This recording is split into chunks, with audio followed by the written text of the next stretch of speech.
All right, we're going to call to order the April 10th, 2025 meeting of the Lexington Planning Commission. And the first item on the agenda is approval of the agenda. Do we have anybody who needs to or would like to make changes? All right, then I need a motion and a second. I move to approve the agenda. I'll second that. All in favor? Aye. And opposed? And the motion carries.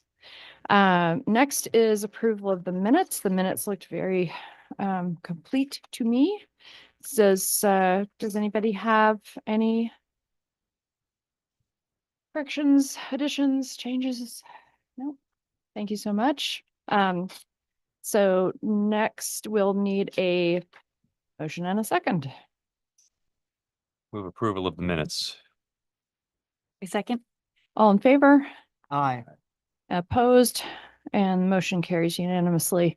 Next item is citizens' comments on matters not on the agenda.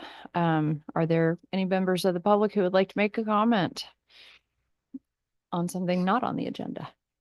Okay, I'm going to close that. Moving on to new business. So tonight's agenda is really only just we're looking at the two sections of the comprehensive plan. So the first one is the review of the housing chapter of the comp plan. Arnie, we have a staff report. And just to make you aware, the planning and zoning report is going to be a little bit longer tonight than typical, and there's a handout for you on your desks. Okay. As you know, we've been asked to, as we have time available, to go through the spreadsheet. So the implementation section for each of our chapters in the comp plan and sort of check off with two new columns, one being the ongoing. So our status columns, one being ongoing and the other one being completed. And we've done, I think, 3 of these already.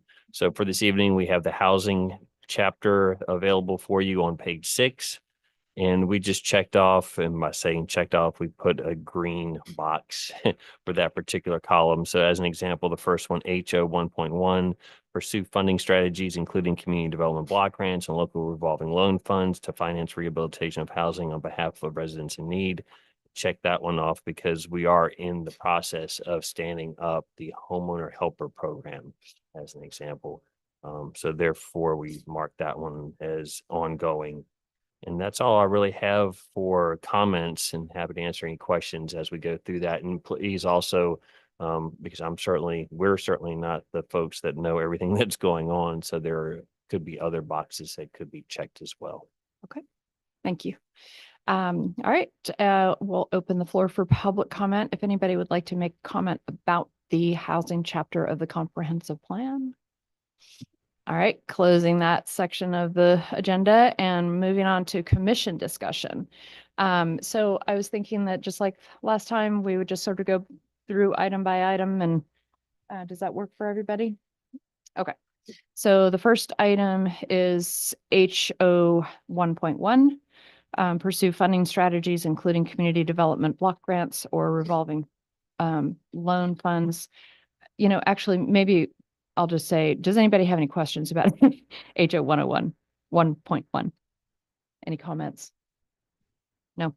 Okay. How about 1.2? I will go back to 1.1, just a question. For the housing study, they recommended looking at a land trust. And I assume is threshold discussing that as if it's a viable option for us? There certainly have been discussions, but I wouldn't say that they landed on a land trust yet because there are other potential things also. But primarily right now is the standing up of the homeowner helper program. But as they continue to review the regional study, the regional housing study from the PDC, the Planning District Commission, there may be other things that occur with threshold and other programs. But I think right now it's fair to say that they're focused on the setting up the homeowner helper program. Okay. And for the HO 1.1, to me, it looks like it's worded broadly enough as far as figuring out different ways to finance and make it affordable that it contains that we don't need an additional strategy to encompass the idea that that one does it pretty well. Yeah, I would agree that it is fairly broad. Does it need to, I mean, would you think that it would benefit from having like an example, e.g., No, I kind of like, that's sort of what I was asking, but I like the idea that it says pursue funding strategies. I don't Yeah. think we need to list all of them, but as So long that's- as okay, it encapsulates that, then all right. fine as is. Okay, so then moving on to 2.1, any comments, questions? Done, I'm sorry, done. At least we did the, 2.1, not 1.2. 1.2 is done, yeah.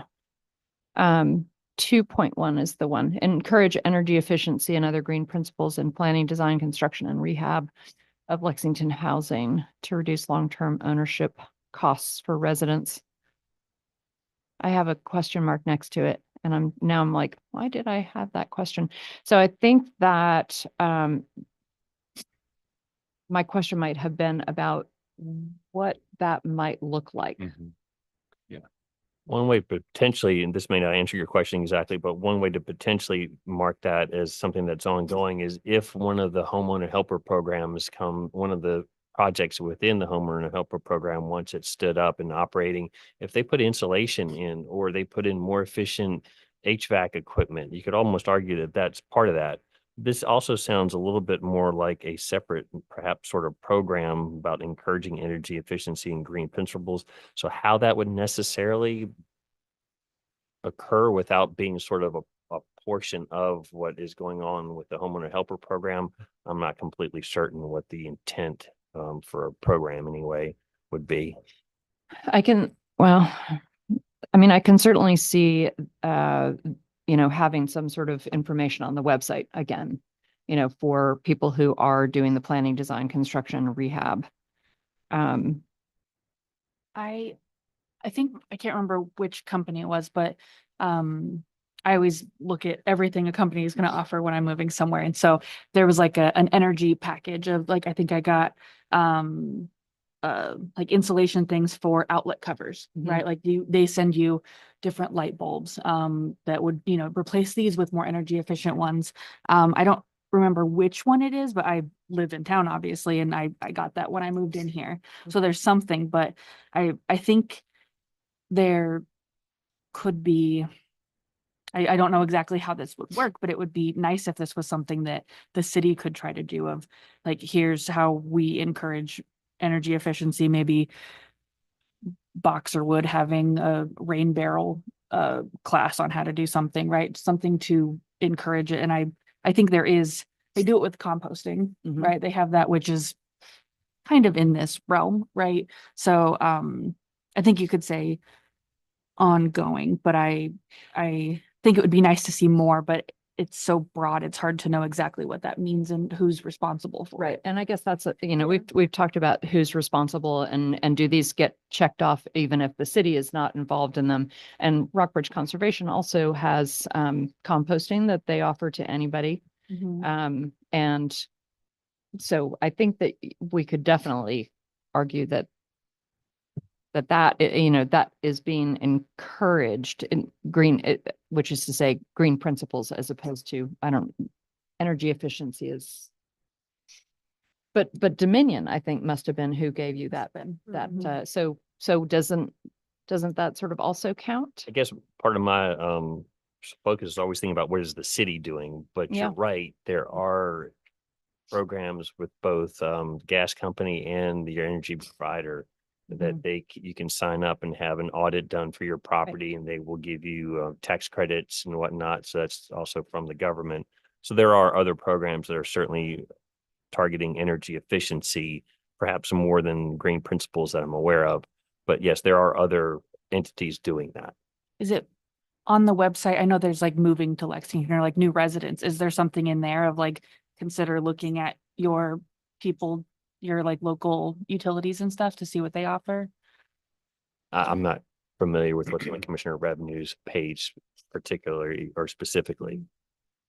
So that might, that sounds like something to talk to somebody about, and I'm not sure who that would fall under, but if, so are we, maybe this is something that I think we need to clarify. Are we just talking about things when we have the status? Are we just talking about things that the city is doing? No, Okay, it was then- pretty clear when we were writing these that it was the communities, this is the community's Okay. task list and not just the cities. So then I would say that that is ongoing. Yeah, everybody comfortable with that? Yes.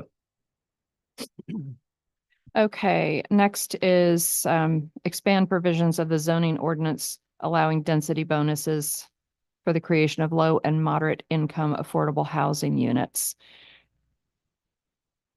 Did we do that? No, and that is something I'd like, Yeah. you know, if we as a planning commission would like to look at, I'd be interested, especially with, I don't know that it would help them at this point, but you know, Habitat is going to have their own little self-contained development. Yeah. Mhm. So that might be a good area, but I think in general, it's a good thing to consider. But doesn't cottage housing do exactly this?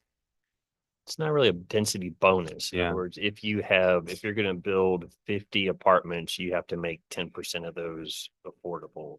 I think that's more of the typical. I'm not sure that we can really argue that that was accomplished through cottage housing. But cottage housing allows a more dense development on a property. But they're not necessarily low to moderate income. It could be. It could be. It could be. You're right. It could be. But But- that would just be one tool. Right. You know, if somebody doesn't want to do the HOA model, if they have a neighborhood or even, you know, I always look at like Mountain View Terrace apartments. They have a lot of land and very few units on all, I think 5 acres or something like that. It Mhm. would be, if they ever were going to build additional, it would be, I think it'd be a good incentive to have a density bonus. Right. I agree. This one really jumped out to me as one that we could put on that list of things we might take up in the future, just because of housing affordability being such an issue. Yep. And if I understand correctly, the notion is that basically you're creating an incentive for people to build affordable housing, and the incentive is that they would get different zoning, they'd get different density requirements, right? Than you get in the absence of affordability. That's what this is specifically saying, right? Right. There's a density increase if you're willing to do some component of affordable housing. Right. And we could look at which districts that would happen in and the extent of it'd be a whole It's thing. somewhat more common in larger jurisdictions where they have a lot of apartments being built. And I've seen where if you have at least 50 apartments being constructed, then 10 of those have to be affordable by the federal definition of affordable Right. for a certain period of time. So that's not uncommon. Mhm. We're in a more urban setting. Is it something that you think could, though, be applied in a We're variant going to of that? suffer a little bit from how often it's going to get Mhm. Yeah. applied. Right. Right. But yeah, certainly something that we can look into. And we already have a placeholder when we did the rezoning or the zoning update, sorry, not rezoning. When we did the zoning update in 2016, 2017, we put a placeholder in. So 420-2.3 is a section for incentive zoning. Mhm. But it's just sort of the placeholder for exactly putting more meat onto that program. And that's where it could end up, is under that section of the code. Because we realized, and I can't remember, I believe that there's some encouragement from the state to develop something like that. So that's why we had it in here as a placeholder when we updated the zoning ordinance. But again, that hasn't been fleshed out. There's no actual program for that, but it could fit in nicely in that section. So it sounds like there's some interest in adding that to the list, our sort of hit list of things that we might want to look at as time allows and as we go forward. Is that? Yeah. Arnie, is that Mhm. something we can? That'll We can do. go on the list. Okay, super. All right, moving on. HO 3.1, where it's the status of that one is ongoing. Any questions, thoughts? Moving on to 3.2. I have a question, so I'm going to read it. Protect existing affordable neighborhoods from losing housing stock to commercial conversions or other non-residential uses. I'm just curious, how would we do that? I don't know exactly, honestly, but has been creep in a Yeah. few neighborhoods, as we're all aware. And sometimes those are from larger institutions, and sometimes they just, well, I'm not sure if they always use eminent domain, but they have the ability to perhaps expand and therefore create issues in residential areas. And I'm not sure how we can necessarily, other than through the crude zoning tools that we have, really stop that completely. So I'm just curious, would we have considered the triangle an affordable neighborhood? I guess it's all up to your interpretation since there's no real definition. There aren't definitions necessarily in the comp plan. Now, that's been owned by the university for a long time. Yeah. I think part of it, too, is the non-residential uses. I mean, I know when we've had a couple of schools and things come up in Diamond Hill, and to me, that was always concerning. If it's not serving the residents in that neighborhood, does it really make sense to put it there? And I think we do have provisions because it's a conditional use permit. But I think that is a consideration we should give when looking at not residential uses that are even allowed, is making sure that it's something that serves the neighborhood. Right, best but as we that's, can. but you're talking about something that is on a case by case. Right. Yeah. Right, but not Whereas everything. this is. sounds sort of like Right. protect. Yes, right, right. So okay, so we'll just leave that alone, I guess. And that it may be that that's something that's not really something we can do anything about. Is that, I mean, that's sort of what it sounds like. That's Well, sort of aspirational as opposed to operational. And if the conditional use permit is in place, then that's what the reason of that, for that is. For a conditional use in a residential neighborhood. Right. That's the whole function of that. Mhm.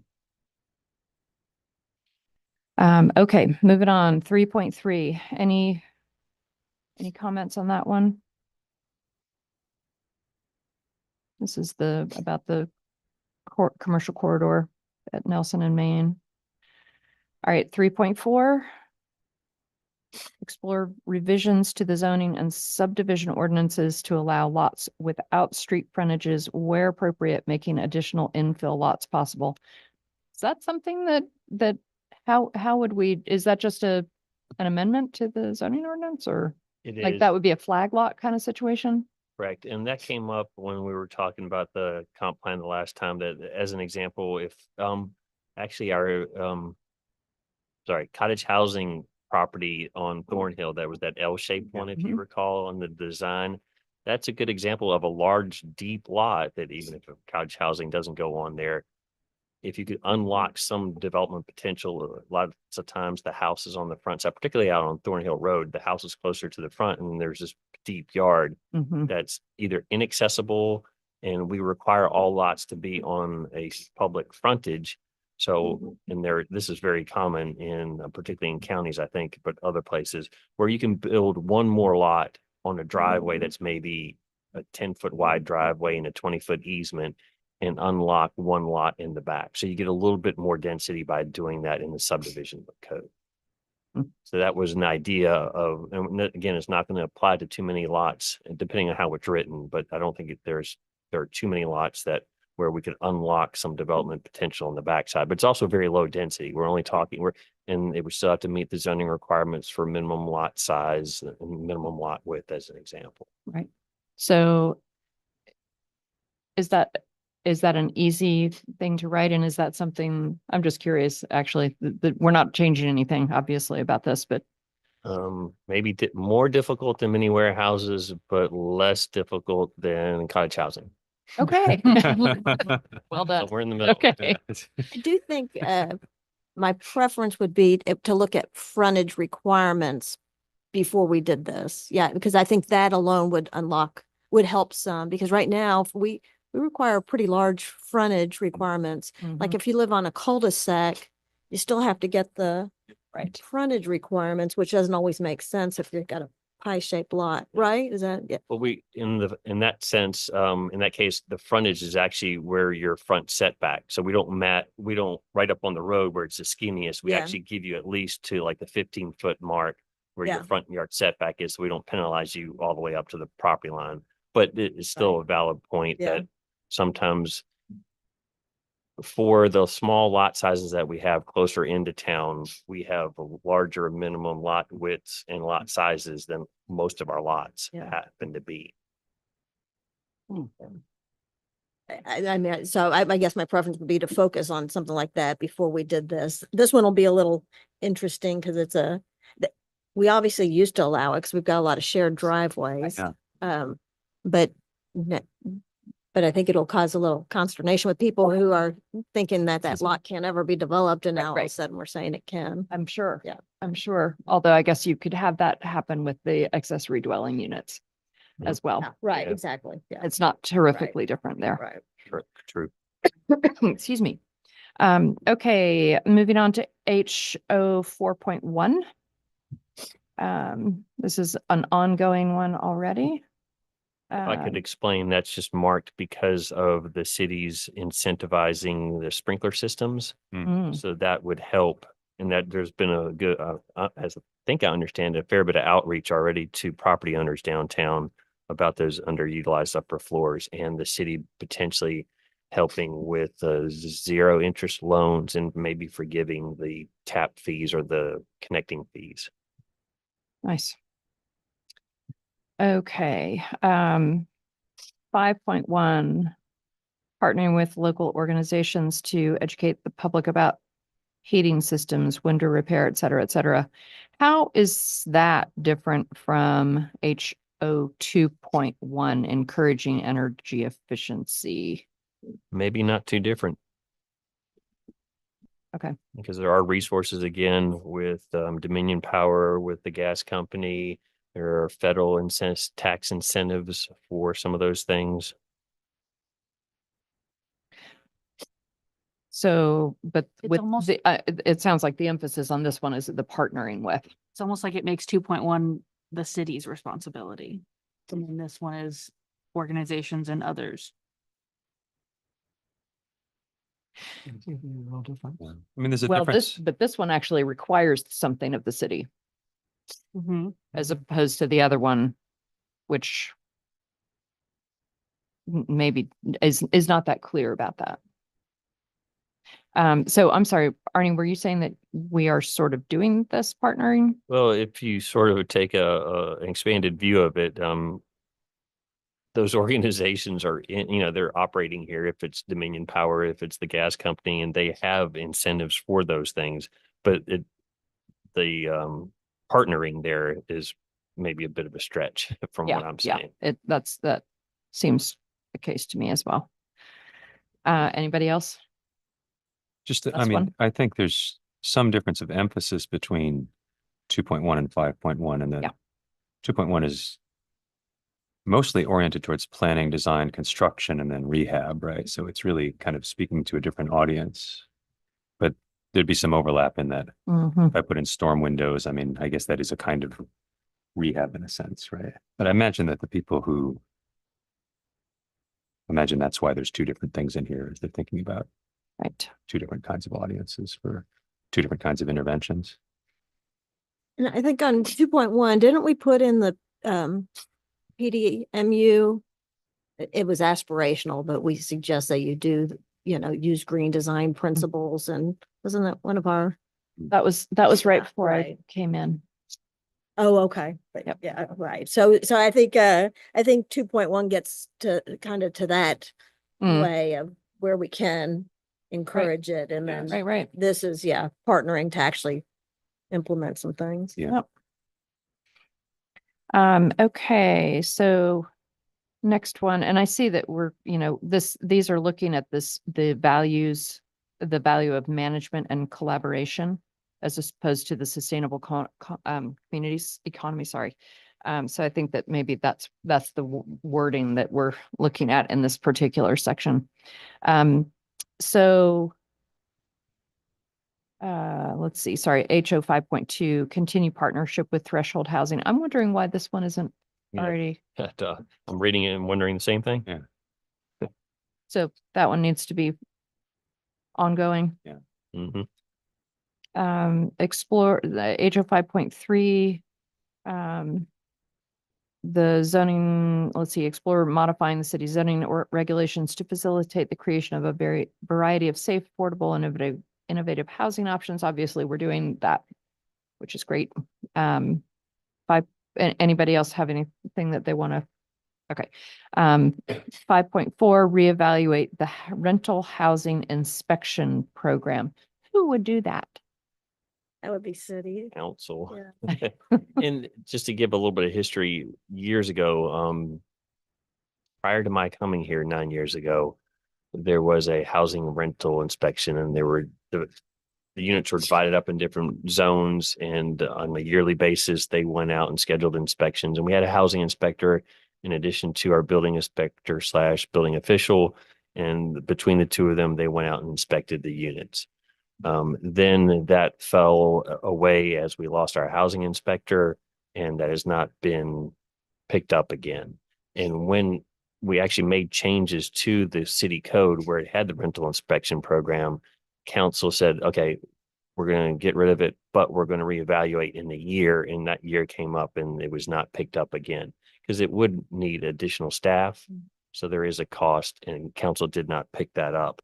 And this was a 3 years ago at least. So you could almost suggest that that one go away when we do the update.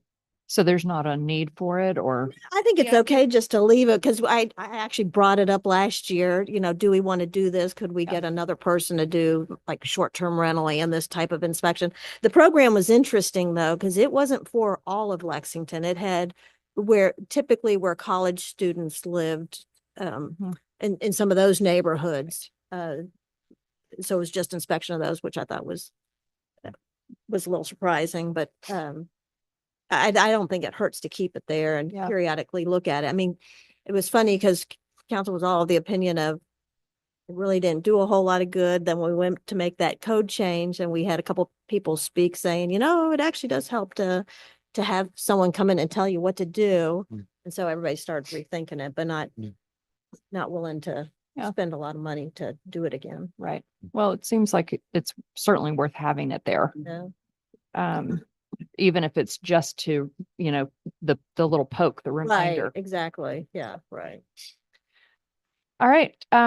So that concludes our discussion, unless anybody has anything else about housing.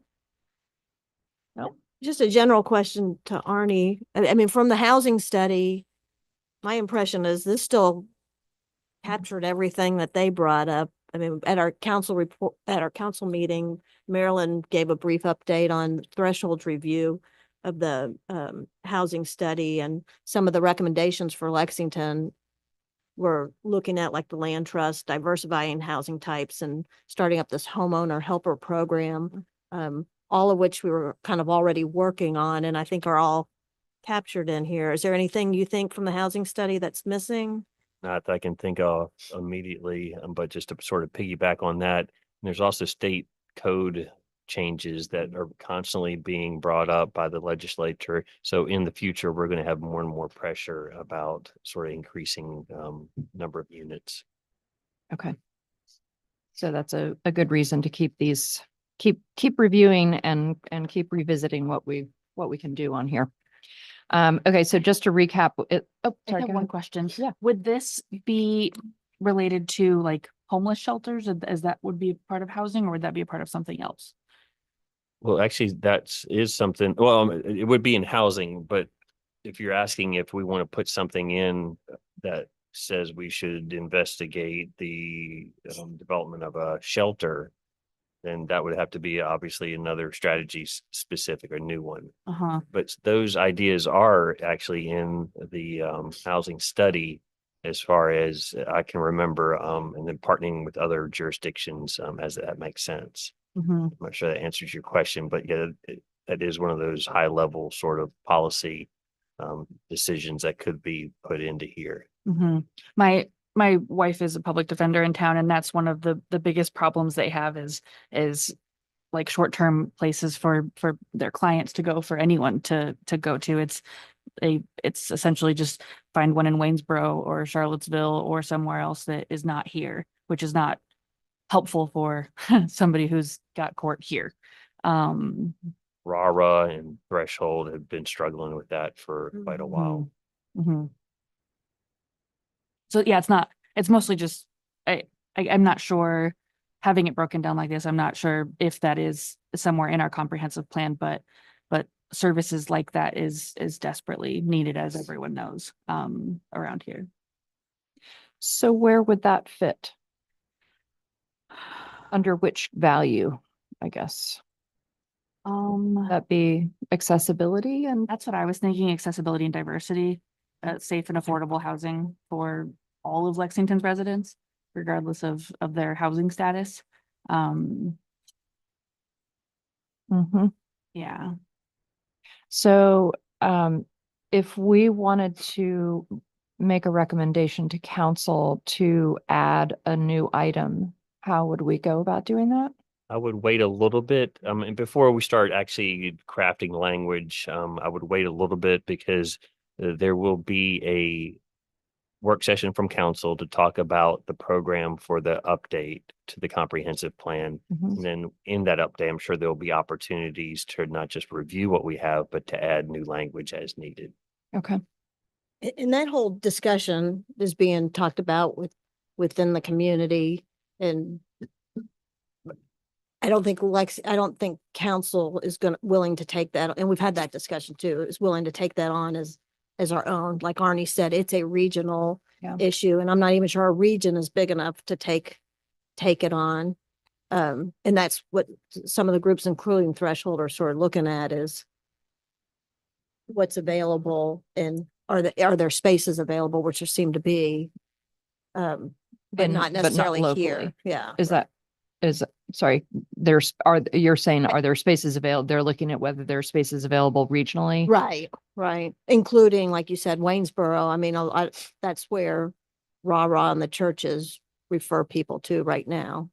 And there's Mm. usually space, But then you have to have a car. right? Or that they provide transportation. Yeah, right. They have also worked with hotels in the area and given vouchers to people. So it's not just a shelter. While having a shelter would be awesome, it's not just, that's not the only solution. And yes, there are shelters. The warm shelter, I think, is in Waynesboro, but they help people with car rides or taxis. And they also can sometimes, churches will get involved and then have people stay over for the night. So there are other more minor temporary solutions.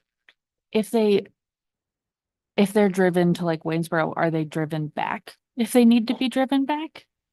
I'm not sure. That's like trapping when- you in a whole different city. Yeah, once that with Rah will arrange that, or whoever. And we also do like overnight vouchers for Rah. And then more specifically for domestic violence, we do have a shelter Yeah. for both women and men. Right. Okay. Okay.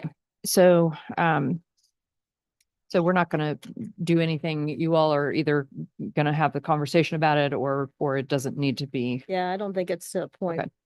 that we should All right. do. So then for the housing section, it looks like we are adding the, let's see, we're filling in ongoing for HO 2.1 and HO 5.2. And then otherwise, everything stays the same. And then we can move right on, correct, to the next item? Okay. So the next section of the comp plan that we will review is the land use chapter. Do you have a staff report about this chapter? No, nothing additional to add. That's fine. All right, open the floor to public comment. Is there anybody who would like to, if you'd like to come up to the podium and state your name and address for the record?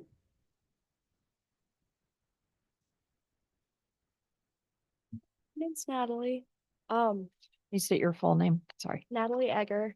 And I live in Wilmette, Illinois. And I had a question about the housing. Can I still ask that? Sure. Well, It was since on- we have so many people. No. Go ahead. Thank you, sorry. Can I ask about 3.1 on that list? Where it mentions kind of keeping buildings maintained. I had a question about a specific property in Lexington.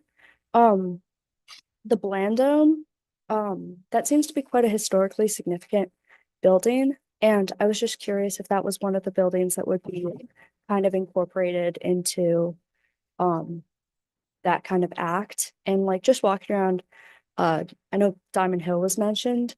There seem to be a lot of buildings that either seem like they're about to fall down or fall backwards, or just like very historic houses that are in disrepair. And I was sort of just wondering if those were encompassed in that section. So I'm gonna just send your question to Arnie. This is probably not a question and answer kind of session, but if you have a quick answer, Arnie, for her. Well, Bellina, you said 3.1, which talks about rehabilitation resources for elder or low income residents. And I don't believe that would apply to the owner of that particular property. But there are other resources if they wanted to go through a historic preservation tax credit program and follow the Secretary of Interior standards for rehabilitation. So there are resources for that, but I'm not really sure that 3.1 about aging in place and all that would necessarily apply, but there are other resources for that particular property. Thank you guys so much. You're Appreciate it. welcome. Thanks for coming and speaking.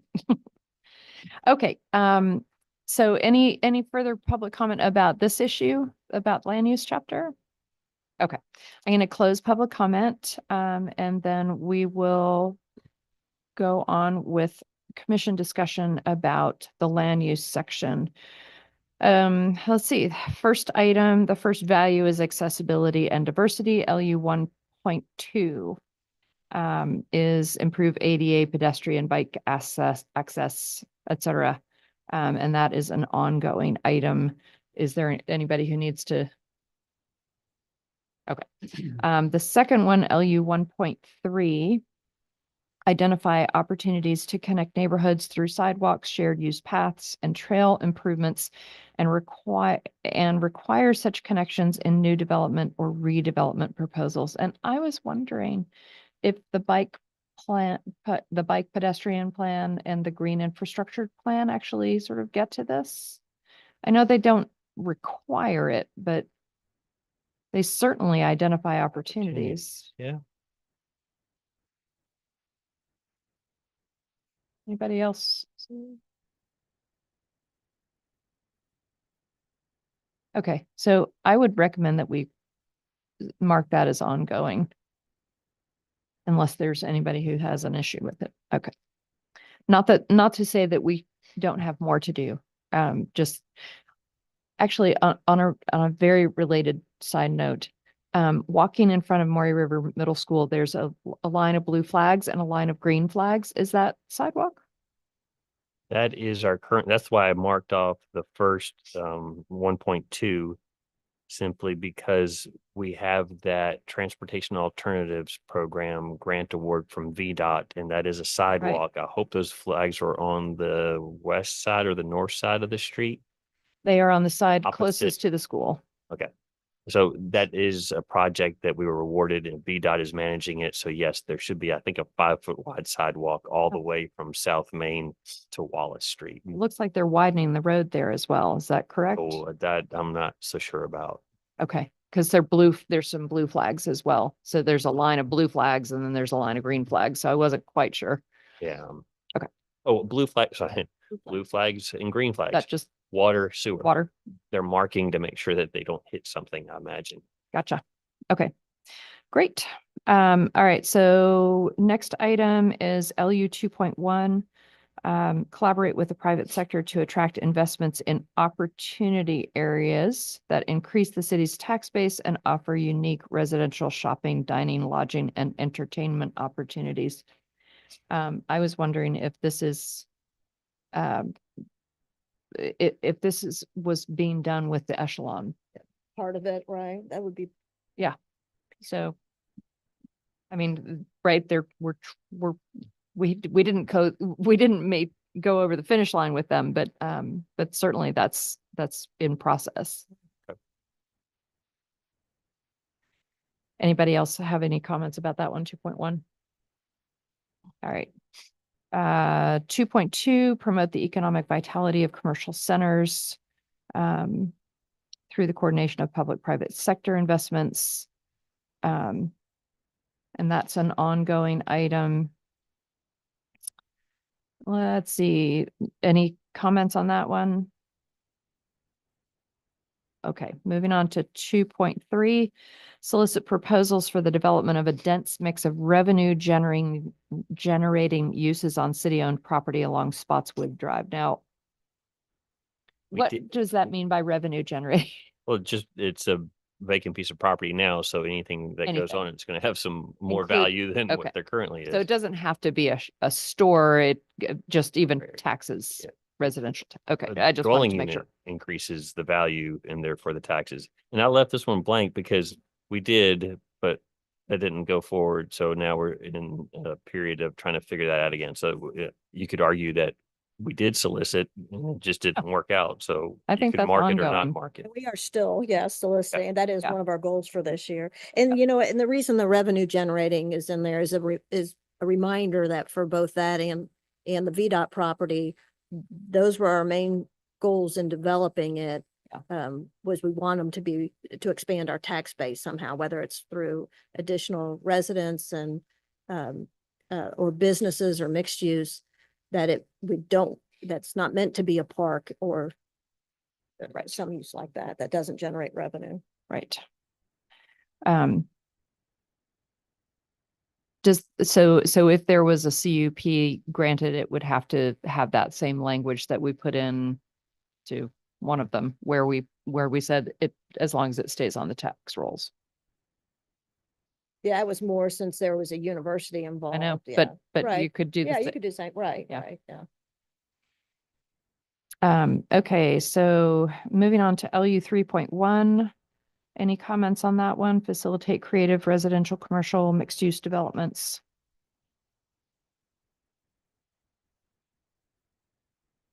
No. Okay, 3.2. Prioritize capital improvements such as wayfinding, streetscaping, and underground utilities. Have we not, I mean, are we not doing that? I mean, we do have some areas that have underground utilities and streetscaping. Correct, but I guess what's new, what have we done more recently? It's been prior to my time when we had a grant for undergrounding utilities along Randolph Street, but I'm not sure that we've done anything since then. That's just taking one of the three there. Wayfinding, we had that nice wayfinding plan, but then the funding source for that was pulled. And I'm not sure if we've done much in the way of not just sign upgrades, but actual wayfinding program. Okay. Streetscaping is kind of, yeah, we do put in crosswalks and other things from time to time, but is that true streetscaping? Well, certainly anything Oh. on Main Street. North Main. Yeah, Yeah, I think there's Yeah. some work going on as far as, Main Street was working on some wayfinding, the app with Mhm. tourism.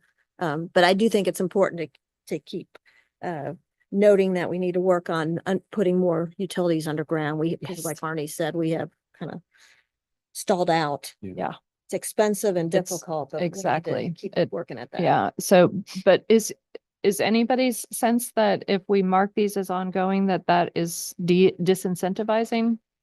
I don't think so. I just want us to sort of know, and for the public to know that these things are happening, even, they may not be it's not everywhere, but it is happening. and this is your exercise, so it's up to you Yeah. on how you want to grade these. Yeah, Okay, I would definitely say it's ongoing, especially the great. Okay, so wayfinding and streetscaping. And what does over there in where it says cross-reference, what does TR refer to, Arnie? I presume it should be transportation section and Okay. then have an actual strategy listed Great. there. Good. Oh, Thank and it you. might have been, And when we did the sort of conversion from InDesign to this, Very good. Okay. So when you update this, can you make sure that if there is something, referenced? Ah, okay. Unless, right, and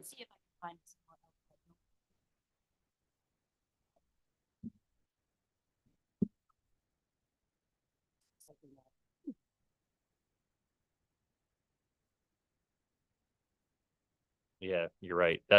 So we just had the full strategy and this cross-reference, did it come from the implementation? No, not even the implementation. The table that I pulled this from actually had strategies that were removed before the comp plan, so I had to take things out and reword some things, so. okay, So maybe actually This worthwhile. column, I don't think made it to the comp. Okay. Which that makes sense. All right. So maybe we just need to I can remove get rid of that. that. Okay. Okay, then moving on to 3.3, create an attractive gateway along South Main Street near Lee Highway, including redevelopment of the former VDOT. So I feel like this is what we are going to do, but we have not yet started it. But perhaps by the end of this year, we will be able to mark that off as at least ongoing.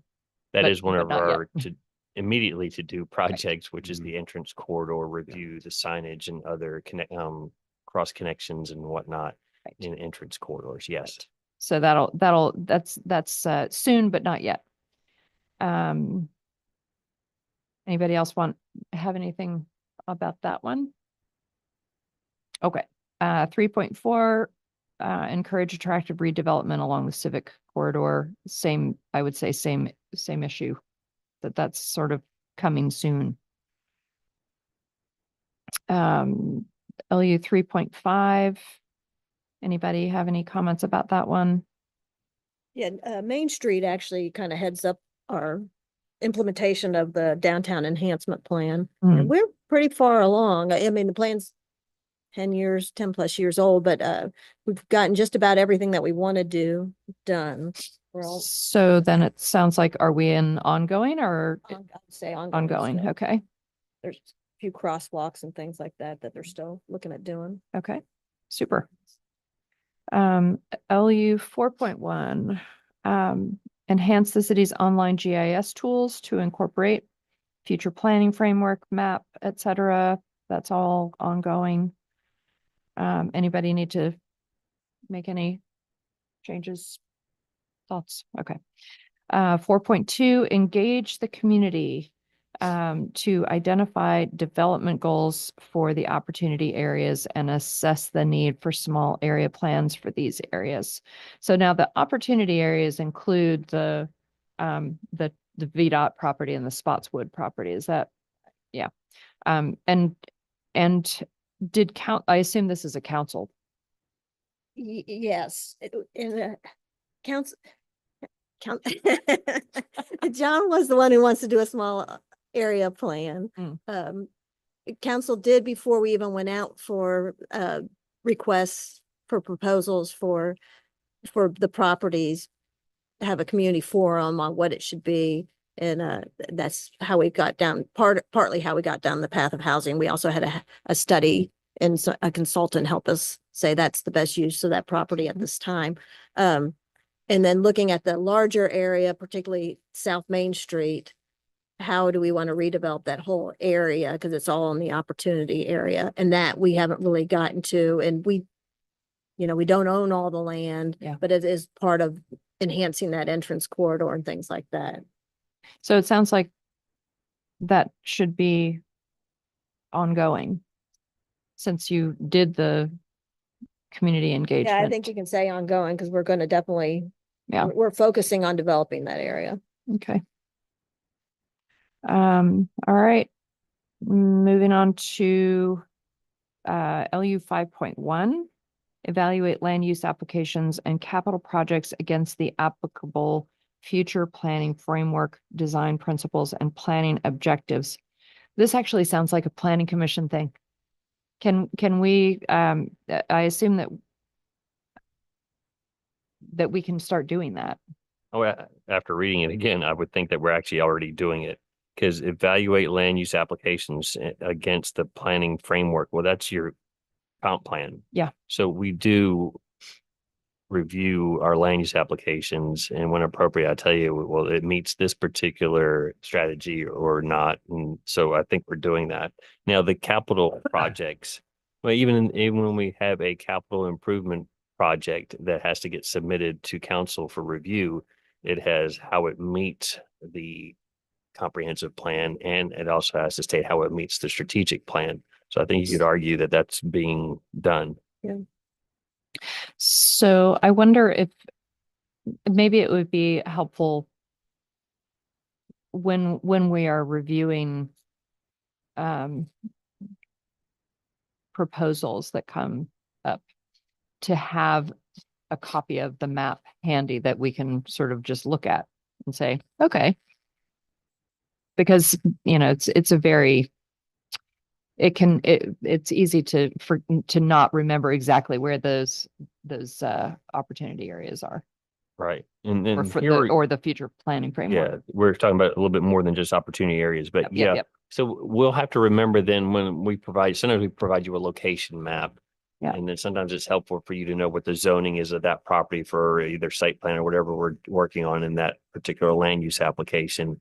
But then also to provide you with a copy of the map for the future land use designations that also includes this planning framework for corridors and centers and all those things. I think that would actually be helpful to, to sort of visualizing where it is and how any particular item fits into the plan, the future plan. And as an example, if Max comes forward with his development, whichever it may be, if it's cottage housing or if it's something else for Walker in Houston, we would tell you that it's in the zoning district R1. And then we should also be telling you that it's in the traditional neighborhood future land use, and then also tell you that it is in a, I can't remember if it's in a center or what that's smaller one, if it's a neighborhood center or what it is. So those are things we should be telling, but I think you want more of a visual representation to go along with that. I think that would be helpful. Yeah. Great. All right. So, but regardless, this one gets marked as ongoing.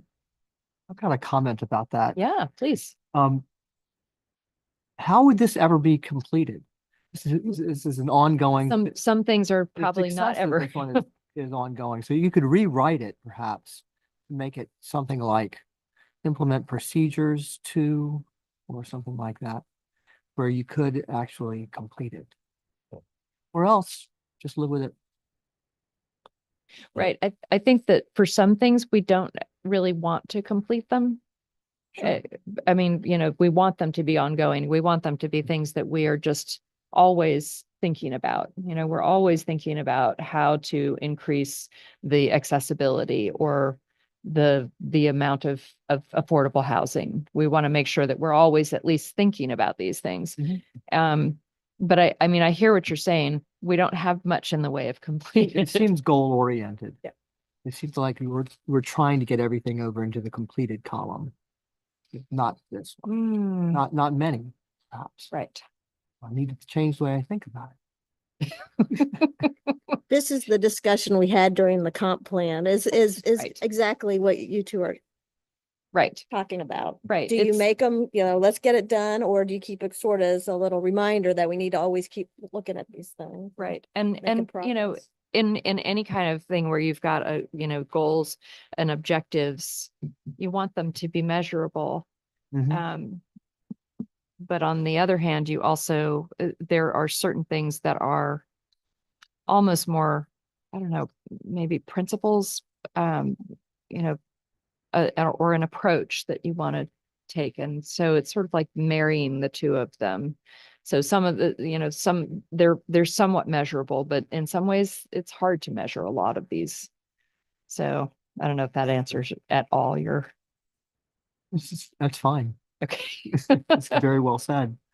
Thank you. Yep, you're welcome. Okay, next item is LU 5.2.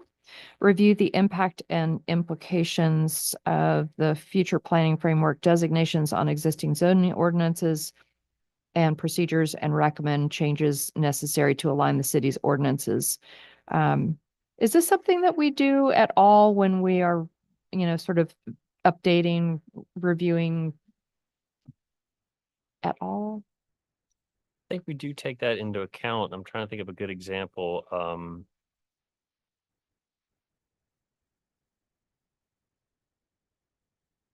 But nothing's coming to mind. I'm trying to think of cottage housing or where we could potentially locate those things.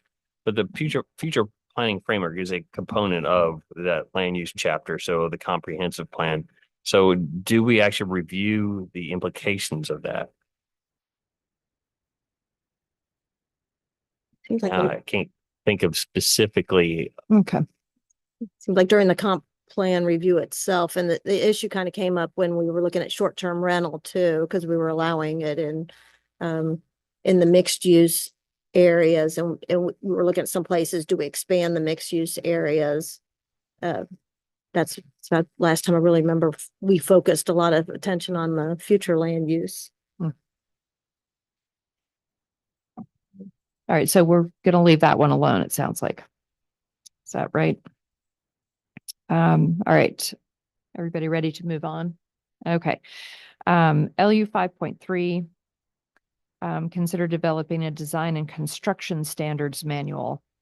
Is that something that we have at all? And who would design that or who would put that together? It sounds like a Consultant in most cases. And I think we had, if I remember correctly, an estimate of 150,000 years ago for a true design standards manual. okay. And right now, for instance, Public Works is just working off of a manual that they've sort of put together over a number of years. So that size sewer pipe has to have that type of connector on it. That's just from sort of working knowledge what they do. But you can also, and this is more applicable in my opinion, in larger jurisdictions where they're doing a lot of development. So you have subdivisions going in, the street has to be so many feet wide, the base under that street has to be so many inches thick, and we just don't have as much of a need for a true manual that Right. has all those design standards in it. So as best we can, when there are requirements or questions or developments proposed, and I'll take the roadway in Weatherburn, for example, for a one-way street, we would just go grab this design standards. If that were not a private street, if that were a public street, we would grab the ones from VDOT and say you have to make VDOT standards for that particular street with so much of a base and so much of a pavement for the first layer. And we sort of cobble that together as we need it, but we do not have a separate manual of our own. So I wonder whether this one, we need to keep this one even. But again, that's not our job here tonight. But just maybe a note of whether that's unnecessary. And it was aspirational. I think Right. that was, once we got the quote especially. Right.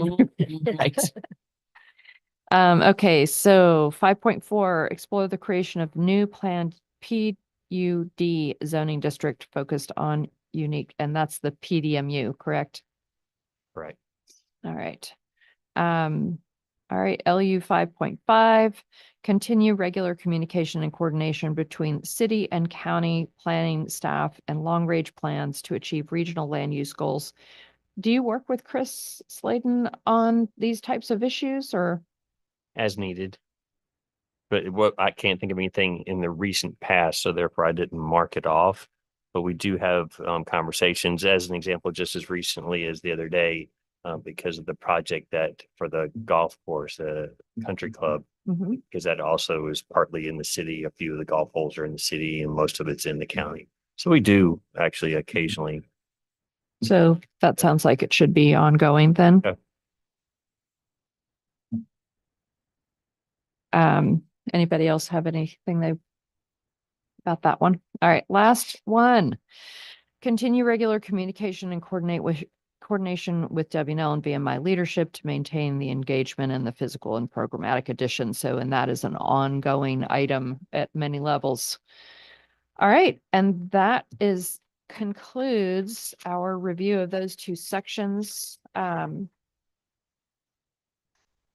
I'm going to move on to the next item on the agenda, which is the zoning and planning report.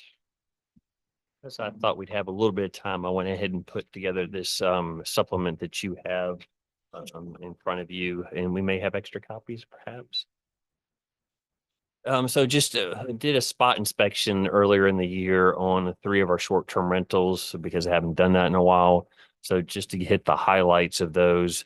And the idea here is just to make you aware, not asking you for text changes yet, but just to provide the information and put this issue in front of you. So the first page is just a quick review of the inspections and what was found. And I'm going to go through these fairly quickly. Unless you have questions, please interrupt as you need.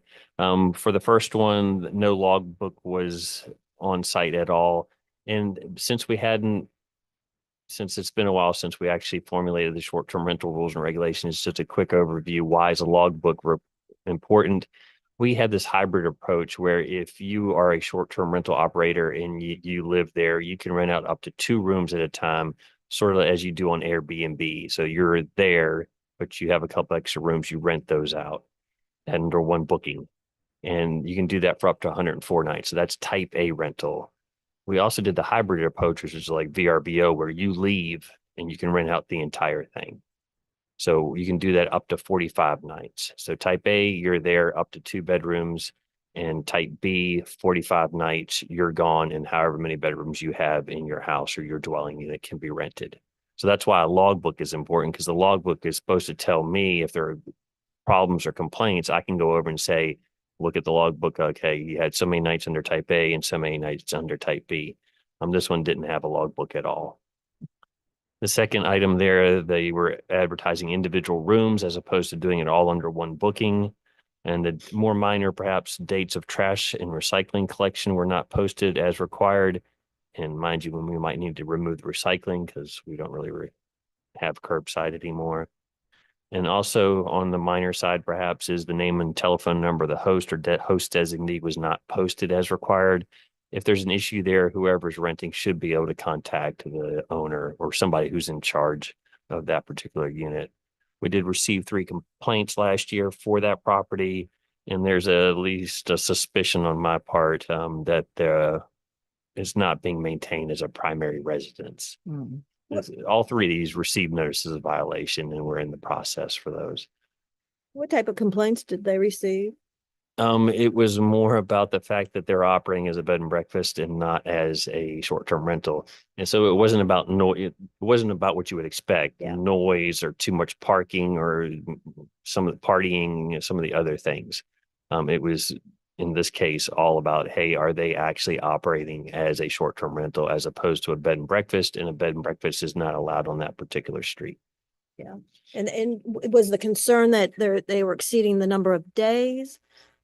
I think it was more, as I recall, more about, we know that they're not supposed to be a bed and breakfast, but yet they're operating as a bed and breakfast in the sense that somebody wasn't living there full time.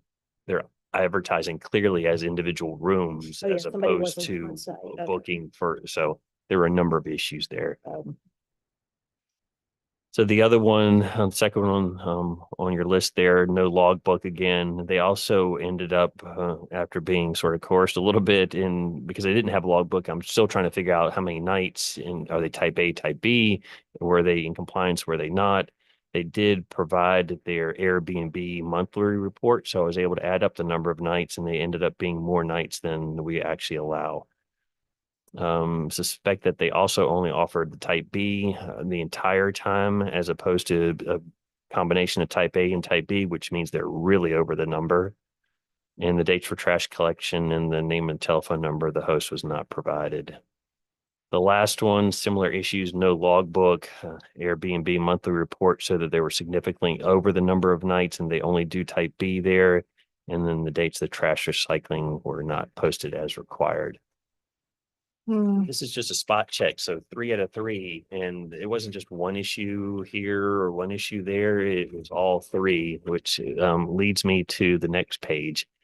issues and potential solutions, I think we need to do something about the logbook, develop some rules and regulations and say the logbook has to either be a physical thing or at least has to have a column that says this is a type A, this is a type B. So some more support for requirements for the logbook and how they're keeping it, and not accepting a spreadsheet that is probably crafted after the fact and submitted. I think that's not sufficient. And how do they, when they're going to be, they want to run a short-term rental? How do they register? They come into the office and fill out a form and they get a copy of the rules? We have a very simple form. So if you're in the commercial zoning districts, because there are different rules for the commercial versus residential. So the first page is residential. If you're in R1, R2, or RM, you have to certify, or at least there's a certification at the bottom that says I am the primary resident.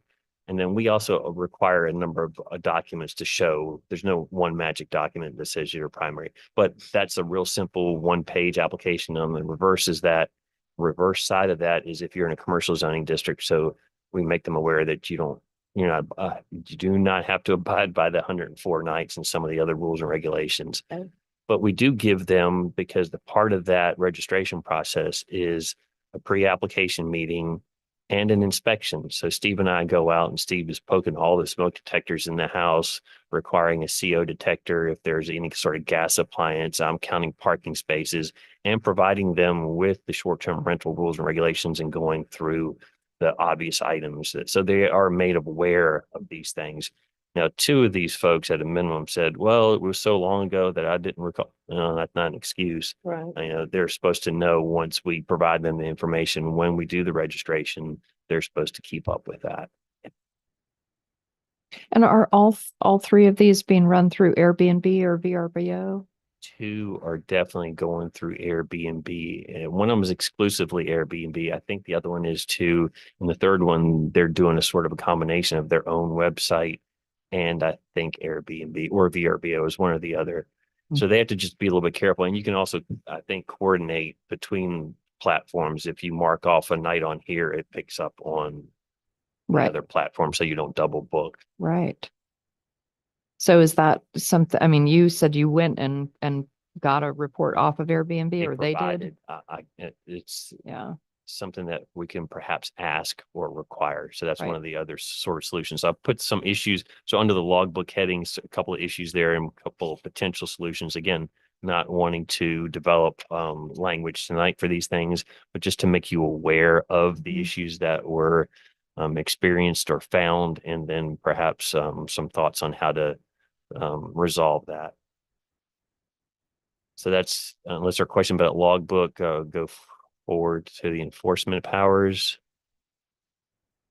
Currently in that section, and we are allowed to inspect a short-term rental once a year for applicable building codes, but that doesn't allow me to get in necessarily for zoning issues. And when I mean zoning issues, I mean strictly short-term rental zoning issues. So Steve, so I did go with Steve, our building official, under the guise of building code, but then noticed all of these short-term rental zoning issues. So I would like for at least consideration that perhaps we also allow specifically the zoning administrator to go in once a year, either with the building official and coinciding with his inspection if he chooses to do it once a year. So we're not like 5 times a year, just once a year. I'm specifically allowing the zoning administrator to go in, either with the building official or without, doesn't really matter. and if the building official finds a problem, can he or she go back in? Like in 30 days to resolve? Because and so, even if in the initial registration, a lot of folks don't have all the smoke detectors. Mhm. So then Steve will say, okay, install one that meets these requirements, and you'll tell him can't put it all the way up on the wall and near the corner. It's got to come out a little bit. And then he'll go back and do a follow-up inspection. So the same thing if he were to do an inspection after the registration, after they've been operating for a while, he would work with them to comply. So yes, it's not just a one time and he can't see it. There will be follow-up steps if there are issues that failed. and so for you as the zoning administrator, you would have the same ability to go back in and check. Okay. if there's an issue found. If there's an issue. Under found. that. Yep, Annual inspection. Yes. exactly. So there was a hope that we'll expand that so that the zoning administrator could go in. And then the second one is just an observation that the penalties are not that high, and are they an actual deterrent or not? So automatically we are allowed a $500 fine for any short-term rental, and this comes from state code. If they are required to register but are not and are operating. So if we find one that's not on our registration, we can fine them $500. Otherwise, all the other things, the logbook and all the other things that I've already mentioned, it's $200 for the first violation and $500 for the second violation. So two of these have already agreed to pay the $200 fine, and we're going to send the summons out tomorrow. They're going to, like a traffic ticket, you're going to get a ticket. You have the right to pay Mhm. as opposed to contesting, and they've agreed to do that. But we have to do a lot of work to get to that point, and that's listed out here. We have to inspect, you have to document the violations, you have to draft a notice of violation, you have to serve the notice of violation, you have to draft a summons for court, and you potentially have to have the city attorney attend for a return date or a trial date if it's contested. So that's a $200 fine is not much of a disincentive when one of these, as an example, I know made more than 42,000 in gross revenue this past year. Now that's gross, that's Yeah, still. but that's still so so perhaps a consideration of increasing the fines, particularly for short-term rental violations. I don't think we can. I thought that was written in the code. The one that I listed there is the $500. That is where they really have a limitation on just if you're found, but there is more leeway, There is. I okay. think. And I've already run this by Julian with Jeremy's office. Okay, So I think we do have some more leeway, but okay. it might be a request, and then we send that request when it's completed back through the attorney's office to make sure. Where I know that we have more leeway is in the next one. So we can only currently suspend a short-term rental according to our rules and regulations for A, B, and C on the bottom of page 2. So failure to collect or remit the transient occupancy tax, that was not an issue in these. 3 or more substantiated complaints. To me, that means neighbors are calling in and calling about noise and trash and too much parking. That did not occur on these for those particular issues. And then the last one, failure to maintain your principal place of residence. Now, that's sort of debatable on these, but I would also like consideration if I can find 3 or more violations of logbook of not posting the trash notice or those other things to potentially that become a reason to suspend or cancel. Mhm. So that's just an update. And the rest of it that's provided there are just the short-term rental rules and regulations that we have specific to registration, suspension, or cancellation. And then on the next page, the penalty sections, because those are the 2 that we're talking about the most, just so that you would have that together and not have to go look for that. Happy to answer any questions. So so right now they're not required to do an annual report to you, which would. No, the way it's written is we have the right to go in once a year for building code if we want, but we don't automatically have an inspection program if Yeah. that's the. Yeah, it'd be nice for them to be required every year to send in how many A and B rentals. And we can investigate. I can only imagine that others have done that. And that would really help with our annual registration. You have to, for your annual registration, you have to show us what you did last year, perhaps. So Mhm. that's a good sort of And time how do frame. how does, they report to Karen what they made Gross. annually, So in my understanding, monthly? so yeah, there's the B poll tax. So once a year you have to, for the towels and the sheets, and you have to estimate that. So that's once, but on a monthly basis, they have to, I think in the middle of the month, have to report what their gross receipts, what their gross receipts are for the previous month. And if it's 0, it's 0. You didn't have any rentals, you still have to tell them it's 0. But Karen's not getting number of nights. She's not Right, okay. number of people. It's simply I rented out, for whatever their rental is for 5 nights. If it was 5 nights, and that's what she's getting. Mhm. Okay. And then also to make it a little bit more complicated, she's getting a flat lump sum from Airbnb as an example. When Airbnb pulls that, but she doesn't know for what property. Oh, So really? she has trouble Oh. backing into who is this for? You know, so Wow, that is it's complicated, or can be. So how do we go about making those recommendations? Is that, I guess it's a prioritization thing because I can't remember what we have on our to-do list next, but I would like to perhaps bring this up as a text amendment where we can work through the 3 or 4 things that we need to change for penalties, for giving me more power to go in and do an investigation and develop some rules for logbooks as an example. It would be helpful if we could have this, if possible, in place and adopted prior to the annual registrations, which happen in January. okay. And if not the end of the world. Well, Can you do it legislatively, like doing it through the annual registration requirement on the form saying, and bring me I need this information before I'll renew it, not I'd- even put it in here. I'd rather have it in the code as the backup. Yeah. This is the adopted through the public hearing process for short-term rentals, as opposed to just us doing it on the staff side saying, hey, we've now determined you've got to provide me with your Right. Airbnb monthly report. Yeah, I think that makes sense. It makes sense. I'm just saying to get Yeah. it through sooner. Right. Some of the minor things, perhaps, we could request things, but I think it would be more comfortable, certainly for penalties and the other Yeah. more significant items where that has to be. I just mean the logbook and the number of days, really, what type of A and B rental, the number of days for those. Yeah, I agree. Some of those more minor items we could perhaps address that way. But if we're going to address these other things, maybe we just do it Yeah, all right. in one.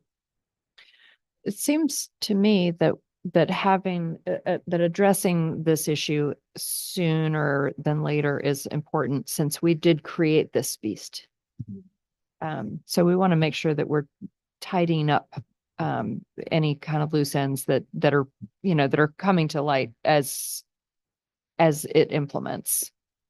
Could So- I perhaps suggest, since your next meeting, you're going to have 2 public hearings. One is for mini warehouses, which I think you've done a great job, and I don't think there's going to be too much public input on that, so that shouldn't be too terribly difficult. And then also a CUP for a daycare center or childcare that's just trying to increase. They're already existing, so they're just trying to increase. So I'm wondering out loud if you would want us to draft something for the next one or leave it for the one following that. Because we already have a fair amount of this together in this report. It wouldn't take us too much more to put a draft together for your review at one of your upcoming meetings. If it's not too much to pick it up at if we have time, can we do it that way? If we It'll have be a time at the little end bit of the more of a meeting? Rough, yeah, we can do that because basically we have a week between now and next Friday to get something together. And this is really the basis of it anyway. So what we're going to ask your help is, how do we require the logbook specifically? What is it that we're asking or adding to the requirements? And to think about penalties, if we're allowed to do penalties, and I think we are. So yeah, so you all would be helping us sort of put the language together. So I Right, think and we get don't have to get all the way through it at the next meeting. We can, get through whatever we can get through. But if it's not too much to ask, then I think that would be great.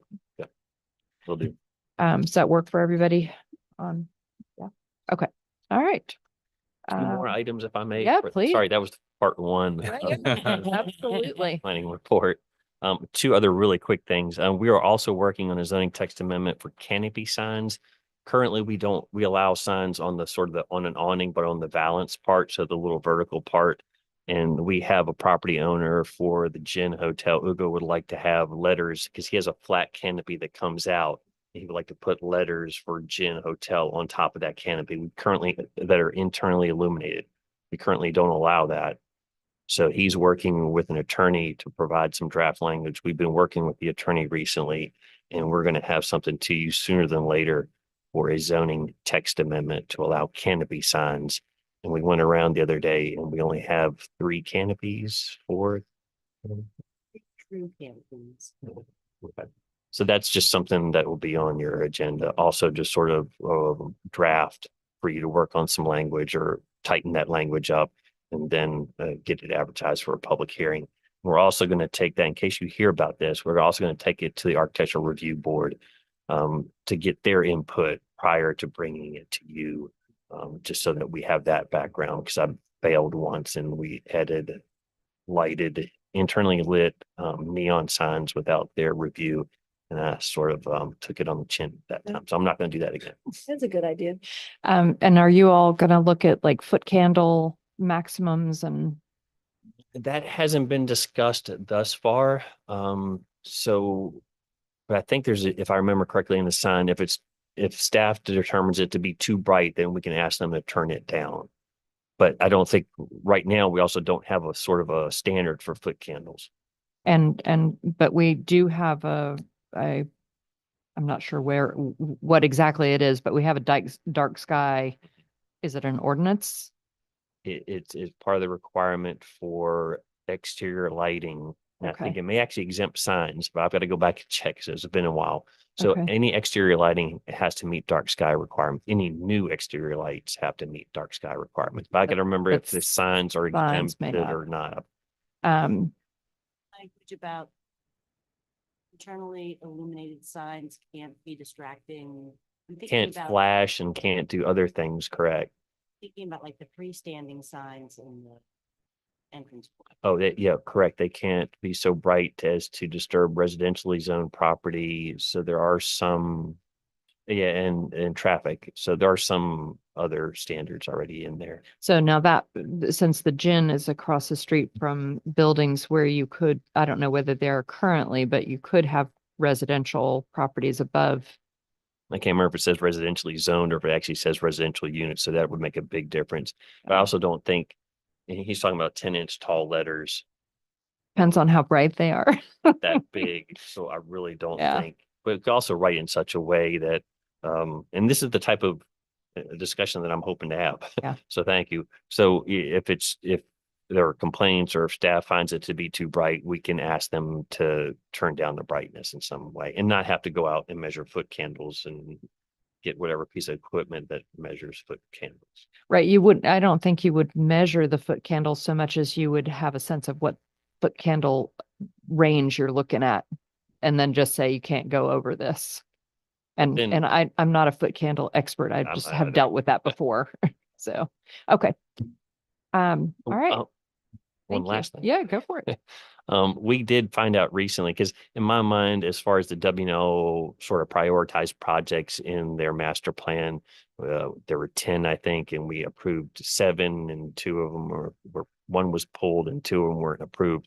But I thought, for whatever reason, maybe because that was the most recent reporting in the newspaper, that the Institutional History Museum along South Jefferson would be the North Jefferson would be the first project coming in. But I've more recently learned, and this is just to share, that the Early Fielding building replacement is actually going to come in before that. And that's the building right at the corner of Lee and Washington, where they've already been approved through the campus master plan process for additional height and a reduced setback on one side. So as long as they stay within those requirements, they will not have to go back and do a conditional use permit or modify their campus master plan, but you will see them at a site plan approval process. Okay. Just Great. to share that. Thank you. Anything else? Okay. City council report? We met last Thursday. I told you what we talked about with threshold. That was one of the things I thought would be interesting pertaining to planning commission. And then also we had a presentation from Jamie Gooden on the Healthy Green Neighborhood Coalition, which was an offshoot from our green infrastructure plan from the comprehensive plan. And it was a good presentation on how the whole community and different organizations within the community and the city are working together to improve our environment and improve our community. And one of the things they're focusing on right now is tree planting. That's all I have. Great. Thank you. All right. Well, thank you all for coming in to work on the land use and housing chapters. I appreciate it. I wanted to keep us moving down the road on this one. And otherwise, we are done for the night, and I just need a motion and a second. I motion to adjourn. Second? All in favor? Uh, Aye. And